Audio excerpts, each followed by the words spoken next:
ஆண்டுகளாக என் மாணவ பருவத்திலே இருந்து இந்த தமிழை சாதியிடம் பேசிக்கொண்டே இருக்கிறேன். எந்த பெரிய விளைவையும் என் பேச்சு உருவாக்கிவிட்டதாக நான் நினைத்து மகிழ்ச்சி அடைவதற்கான வாய்ப்பே இல்லை. காரணம் என்ன? நீங்கள் பேச்சையும் கச்சேரியாக பாவிக்கிறீர்கள். 2000 ஆண்டுகளாக ராமாயணம் இந்த மண்ணில் தொடர்ந்து படிக்கப்படுகிறது அல்லவா, நடிக்கப்படுகிறது அல்லவா, பரவசத்தோடு பார்க்கப்படுகிறது அல்லவா. 2000 ஆண்டுகளாக இந்த மண்ணில் ராமாயணம் நடக்கிறது. ராமாயணத்தின் பாவிகம் என்ன? அறம் வெல்லும் பாவம் தோற்கும் என்பதோடு நின்று விடுகிறதா ராமாயணம்?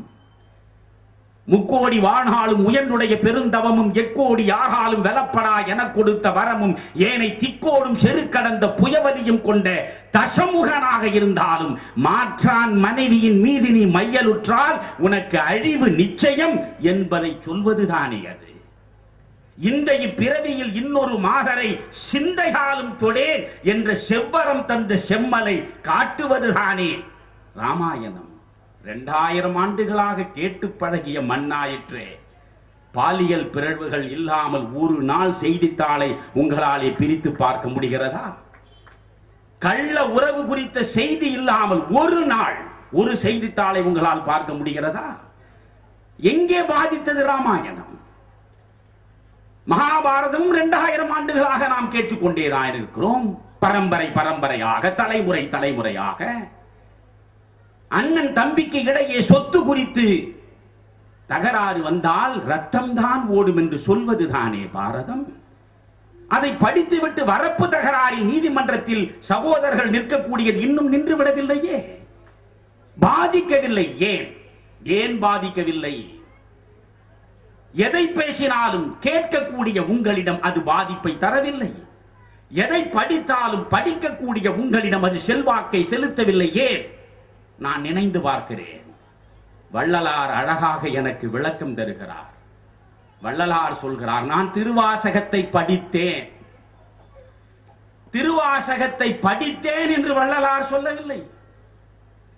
வான்கலந்த மாணிக்க வாசக நின் வாசகத்தை நான் படித்த நேரத்தில் என்று அவர் சொல்லவில்லை.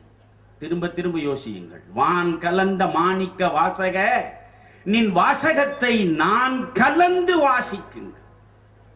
நான் கலந்து வாசிக்கும் போது ஊன் கலந்து உயிர் கலந்து எல்லாமே கலந்து விடுகிறது. ஒன்றை நீ கேட்கிற பொழுதும் ஒன்றை நீ படிக்கிற பொழுதும் அதனோடு கலக்க வேண்டும், அதனோடு கரைய வேண்டும். அப்படி கலந்தும் கரைந்தும் விடுகிற மனம் உங்களுக்கு வந்துவிட்டால் நிச்சயம் ஒரு பாதிப்பை அது உங்களுக்குள்ளே உருவாக்கும். நாம் கலப்பதும் இல்லை, கரைவதும் இல்லை, கைதட்டுவதோடு சரி. எனவே நீங்கள் யோசிக்க வேண்டும். இப்பொழுது இந்த கருவறை இருக்கிறது, கருவறைக்குள்ளே கடவுள் இருக்கிறார். கொஞ்சம் யோசியுங்கள். நான் எல்லா இடத்திலும் கேட்கக்கூடிய கேள்விதான். கேள்விகளைத்தான் உங்களிடம் வைக்கிறேன். சிந்திக்க வேண்டியவர்கள் நீங்கள். ஒரு நாமம் ஓர் உருவம் ஒன்றும் இல்லாதவன் இறைவன் என்று அனைவரும் அறிவார்கள். உருகி உருகி சிவனை அழுது அழுது தொழுது பாடுகிற மாணிக்க வாசகருக்கு தெரியாதா என்ன? அல்லாஹ்விலே இருந்து இயேசு வரையில் விடாமல் அனைத்து கடவுளையும் பாடி பரவசப்பட்ட பாரதிக்கு புரியாதா என்ன? பாரதி சொல்லவில்லை ஒன்று பரம்பொருள் நாம் அதன் மக்கள் என்கிறானே. சுத்த அறிவே சிவம் என்று கூறும் சுருதிகள் கேளீரோ பாரதி சொல்கிறானே. சுத்த அறிவுதான் சிவம் என்றால் அறிவுக்கு வடிவம் உண்டா? அறிவுக்கு உருவம் உண்டா? அறிவுக்கு பெயர் உண்டா? தெரியாதா பாரதிக்கு? ஒரு நாமம் ஓர் உருவம் ஒன்றும் இல்லான். எவ்வளவு தெளிவாக பேசுகிறான் மாணிக்க வாசகன். ஒரு நாமம் ஓர் உருவம் ஒன்றும் இல்லான். அவனுக்கு 1000 திருநாமம் பாடி நாம் தெள்ளேனம் கொட்டோமோ? நம்முடைய அன்பினாலே நாம் உருவாக்குகிற வடிவங்கள் அவை. சரி, அந்த வடிவத்தை நீங்கள் பார்க்கிறீர்கள். கருவறையிலே சிவன் இருக்கிறான். கருவறையில் பெருமாள் படுத்து கிடக்கிறார். கருவறையில் காளி இருக்கிறாள். எந்த கடவுளை வேண்டுமானாலும் யோசியுங்கள். கருவறையில் இருக்கக்கூடிய இடத்தில் கல்லில் தான் கடவுள் காட்சி தருவார். ஏன் ஒரு அழகான ஓவியத்தை படமாக எழுதி கருவறையிலே கொண்டு போய் மாட்டி நாம் ஏன் கற்பூர ஆரத்தி எடுக்கலாகாது? ஏன் கையெடுத்து வணங்க கூடாது? கடவுளுக்குத்தான் ஓர் உருவம் ஒரு நாமம் ஒன்றும் இல்லையே. ஆனாலும் இதை அறிந்தவர்கள் கல்லில் ஏன் உள்ளே கருவறையில் கடவுளை வைத்தார்கள்? அதுதான் யோசிக்க வேண்டும். அந்த கல்லின் முன்னாலே நிற்கிற பொழுது நாம் என்றாவது யோசித்திருக்கிறோமா? இனி யோசியுங்கள் நண்பர்களே. ஒன்று, உலகத்தில் எத்தனையோ கலைகள் இருக்கின்றன. 64 கலைகள் நாம் சொல்லிக் கொண்டிருக்கிறோம். எந்த கலையாக இருந்தாலும் கூட்டினால்தான் பிறக்கும்.